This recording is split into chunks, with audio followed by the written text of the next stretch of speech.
Good morning. Today, 10th December 2024, wisdom of word of God morning ડિવોશનમાં આપ સર્વનો આવકાર કરવામાં આવે છે અને પ્રેમી સલામ પાઠવવામાં આવે છે. આજે સવારે આપણે પ્રભુના વચનોમાંથી નીતિવચનનું પુસ્તક એનો 11મો અધ્યાય અને એની 18મી કલમ ઉપર ટૂંકું મનન કરવા માગીએ છીએ. પ્રોવર્બ્સ ચેપ્ટર 11 વર્સ 18 અને પ્રભુનું વચન આપણને આ પ્રમાણે કહેશે: દુષ્ટની કમાણી ઠગારી છે, પણ નેકીનું બીજ વાવનારને ખચિત બદલો મળે છે. The wicked man earns deceptive wages, but he who sows righteousness reaps a sure reward. અને જ્યારે આ વચન આપણે વાંચીએ છીએ ત્યારે આપણને ઘણી બધી વાર બહુ અદ્ભુત બાબતો એ શીખવા મળે છે. કારણ કે આ દિવસોમાં ઘણા બધા લોકોના મનમાં એ પ્રમાણેનો વિચાર હોય કે રાતોરાત આપણે કેવી રીતે એ પૈસાવાળા થઈ જઈએ, કેવી રીતે માલામાલ થઈ જઈએ, ગમે તે ભોગે આપણે બધું મેળવી લઈએ. પરંતુ આ નીતિવચનના સુલેમાનના વચનો દ્વારા આપણને બહુ જ અદ્ભુત બાબત એ વ્યવહારિક શિક્ષણ અને આત્મિક શિક્ષણમાં જે જોવા મળે છે. અને એમાં ખાસ કરીને દુષ્ટની કમાણી ગમે એટલી હોય, પરંતુ એ કમાણી ઠગારી છે. કારણ કે જે દુષ્ટતાથી મેળવેલું એ ધન હોય કે કોઈ પણ બાબતો, કારણ કે એમાં એ છેતરીને લીધેલું છે અથવા તો બીજી રીતે એ અયોગ્ય રીતે એ મેળવેલું છે. અને કહે છે કે એ કમાણી એ ઠગારી છે.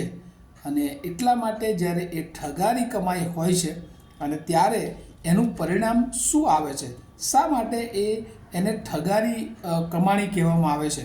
કારણ કે જો આપણે પ્રભુના વચનોમાંથી યોહાનની સુવાર્તા એનો 8મો અધ્યાય અને એની 44મી કલમ વાંચીએ તો ત્યાં લખવામાં આવ્યું છે: તમે તમારા બાપ શૈતાનના છો. જેઓ દુષ્ટ કમાણી જે કરે છે, જે ઠગારી છે, તેમના માટે લખ્યું છે કે એ શૈતાનની કમાણીરૂપી ભાગ છે. અને એટલે જે લોકો આવું કામ કરે છે એમના પિતા એ શૈતાન છે અને તમારા બાપની દુર્વાસના પ્રમાણે કરવા ચાહો છો. અને એટલે એ લોકો એ હંમેશા બીજાને કેવી રીતે નુકસાન પહોંચાડીએ એ દિશામાં એ કાર્ય કરતા હોય છે. અને ત્યાં લખવામાં આવ્યું છે, શૈતાન જેમ પ્રથમથી એ મનુષ્ય ઘાતક હતો, કેવી રીતે એ માણસને મારે એ એનો મુખ્ય વિચાર હતો.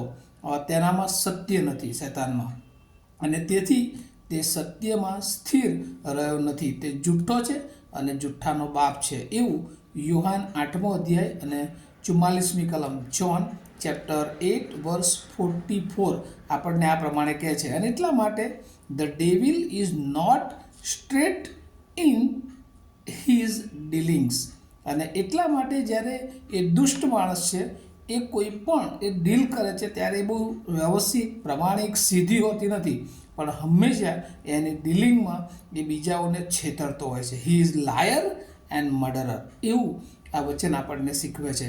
અને એટલા માટે એ બીજાઓને ચીટ કરીને, છેતરીને એ આપણે બે માર્ગો જોઈએ છે આ પૃથ્વી પર. પહોળો માર્ગ કે જે માર્ગ પર બહુ બધા લોકો જતા હોય છે, અને ઘણી બધી વાર એ ક્ષણિક એ મેળવવાની બાબતમાં ગમે તેવા માર્ગો અપનાવીને ઘણા બધા લોકો એ આ પૃથ્વી પર એ આગળ વધતા હોય છે. પણ એમનો અંત એ બહુ જ જોખમકારક, બહુ નુકસાનકારક, અને એ લોકોને એ નાશ તરફ લઈ જનારો હોય છે. કારણ કે શૈતાન એ મારી નાખવા, ચોરી કરવા, નાશ કરવા સિવાય કોઈ બીજા ઉદ્દેશથી એ પૃથ્વી પરના માણસોના જીવનમાં એ આવતો નથી. અને એ જ રીતે દુષ્ટની કમાણી પણ ઠગારી છે. ગમે એટલું મેળવ્યું હોય પણ એને આનંદ, એને શાંતિ એ આપી શકતું નથી. પણ ત્યાં બીજા ભાગમાં કમ્પેરિઝનમાં જે વચનો આપણે જોઈ રહ્યા છે પેરેલલ, અને એમાં પણ નેકીનું બીજ વાવનારને ખચિત બદલો મળશે. અને અહીંયા જે ન્યાયી રીતે, જે પ્રામાણિક રીતે પોતાના જીવનમાં, પોતાના કાર્યમાં આગળ વધ્યા છે, એ કદાચ એ સાંકડો માર્ગ હોઈ શકે. એમાં મુશ્કેલીઓ હોય, એમાં પ્રશ્નો હોય, એમાં બહુ હાર્ડ લેબર વર્ક કરીને એ આગળ વધવું પડ્યું હોય, પરંતુ કહે છે કે એ માર્ગમાં એ બદલો મળવાનો છે અને એ ખચિત બદલો એ મળે છે. જેમ બીજ એ નેકી વાવે છે અને એ એનું ફળ મેળવ્યા વગર રહેતું નથી. 1 કોરિન્થી 9મો અધ્યાય અને એની 11મી કલમમાં ગઈકાલે પણ આપણે જોયું હતું કે એ જે નેકી માણસ છે એ આત્મિક વસ્તુ વાવે છે અને માટે એને શરીરની જે ઉપયોગી વસ્તુ છે એ ઉદારતાથી લણે છે. 2 કોરિન્થી 9 અને 6માં પણ પ્રભુનું વચન જે કહે છે, જે કૃપણતાથી વાવે છે તે કૃપણતાથી લણશે, ઉદારતાથી વાવશે તે ઉદારતાથી લણશે.